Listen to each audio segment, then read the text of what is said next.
Hi, this is Mike Maloney, and on March 15th, the debt ceiling is back, so get ready for the Dog and Pony Show one more time. I'm going to show you some charts here of total budget expenditures for the United States. Then I'll show you a chart of surplus or deficit, and then I'm going to show you the total national debt, which is the accumulation of the surplus or deficit. So this chart, the Federal Reserve doesn't have one chart with all the data in it that I can find. So this chart starts back in 1879 and goes to 1915. I love all of this historic perspective. We were going along with an average of just over $20 million a month through the 1880s. And then in the 1890s, it jumps up to around $30 million a month, and then $40 million a month in the 1900s, and then in the 1910s jumps up to around $60 million a month on the average.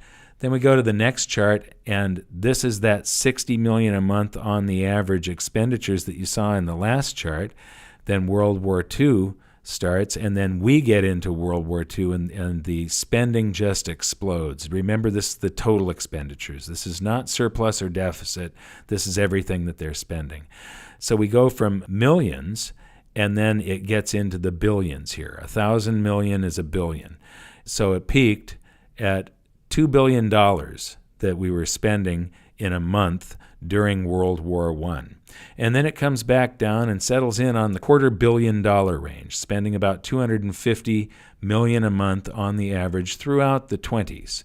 Then we jump to the Great Depression in the 30s, and you can see we were at about $300 million a month or so average, and then it jumps up to about the $500 million a month average. And here is a $2.3 billion a month in 1936. And then we get to 1930, the end of 1938, and I'll shift to a chart that starts in 39, and this is World War II. And now we're at 3 billion, 4 billion, 5 billion, 6 billion, 7 billion, 8 billion, and 9.6 billion per month that they were spending on World War II. It drops back down, and this is the drop down, and there's the late 40s, the 50s, and the 60s. And now I'm just going to shift to the surplus or deficit. That was total spending. Now we're going to take a look at how much they either have left over or how much they have to borrow to be able to spend.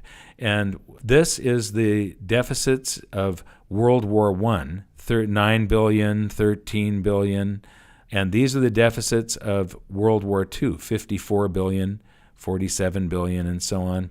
And then we go off of the Bretton Woods system in 71, and we're no longer attached to gold, and deficits just exploded. And here we are with a $1.4 trillion deficit. But if I take this time scale here and shift it, you'll see there's World War II sort of zooms up, and then World War I, you can see the deficit. But all through the 20s, when we're spending $250 million a month, we had $900 million surplus. So all through the 20s, the expenditures were low, and they were actually paying off World War I. So we were reducing the total national debt by having monthly surpluses, spending less than their income to get out of the debt that was left over from World War I. My point here is that before World War I, they didn't have a debt ceiling. And whenever they wanted to come out with some programs or do some expenditures that were beyond their income, they not only had to vote for those programs, Congress and the Senate fighting over passing certain programs and so on and services, but then they had to vote on the bond issues and the expenditures that they were going to make. Whenever there was a deficit, the Constitution required them to vote on this extra money that they were spending, the extra currency that they were spending. And so each time here, they had twice as much work. They fought over the programs, and then they fought over borrowing the currency to afford those programs. When World War I came along, they they created the debt ceiling so that they would figure out how much they thought they were going to do in deficit spending over the next year or two, and they would set a ceiling there, and then they didn't have to vote for it each time. And so if you add every one of the deficits together, whenever it's below the zero line, and then you subtract from that total each one of the surpluses, you get the accumulated deficit. So they were subtracting from that total and lowering the deficit all the way through the 20s to pay for World War I, and then they did it a little bit right after World War II. But then we just sort of carried this running balance of a fairly large debt, and then we disconnected from gold in 1971, and we continued doing this reckless spending, and we've been doing it ever since, and now we're in the trillions, not the millions. And one thing you want to notice here, this recession, or this economic expansion, the white area of this, is now longer than this economic expansion, and it's longer than this economic expansion. 14 months from now, it will overtake this. So right now, we are the third longest economic expansion in history. It's going to be the second 14 months from now, and 14 months after that, it would become the longest in history. So the odds are that there is a recession around the corner, and we're already spending more than $500 billion. This is annual data now, so $500 billion per year more than our income.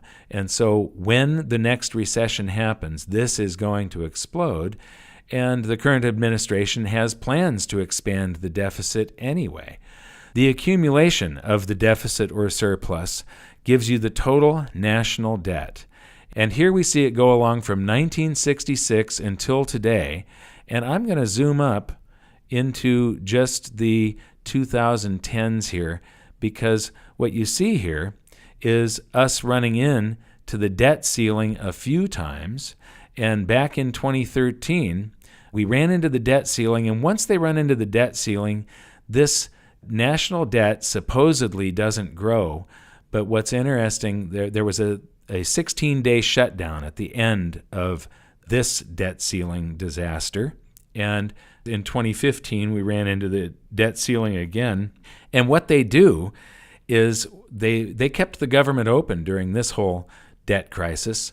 And what they do is they do a bunch of intergovernmental borrowing and so on. So it's a bunch of smoke and mirrors accounting where they're borrowing from one department and giving to another. Any place that has surpluses, they're doing emergency maneuvers to keep from shutting down the government completely and defaulting on our bonds. Now, our credit rating was lowered because of these debt ceiling disasters, and we're about to run into another one again. But what's interesting here is if you took a line and you connected these peaks, you'd have almost a straight line from here to there, and that's what they were actually spending. This debt ceiling was just an illusion. It wasn't real. They did keep on spending when they hit the debt ceiling. And then as soon as the new debt ceiling is put in place, they do a whole bunch of expenditures and pay back the departments that they borrowed from and so on. And so it increases at a faster rate and then levels off again to the average rate that they were spending at. And really, it's time to learn more about this again. In my episode 4 of Hidden Secrets of Money, there's about a minute and a half of how the debt ceiling works. I encourage you to watch that. There's a link at the end of this video. Thank you very much for listening. This is Mike Maloney. If you got anything from this, please subscribe to our channel, like our video, and we'll see you next time. Thank you very much for listening.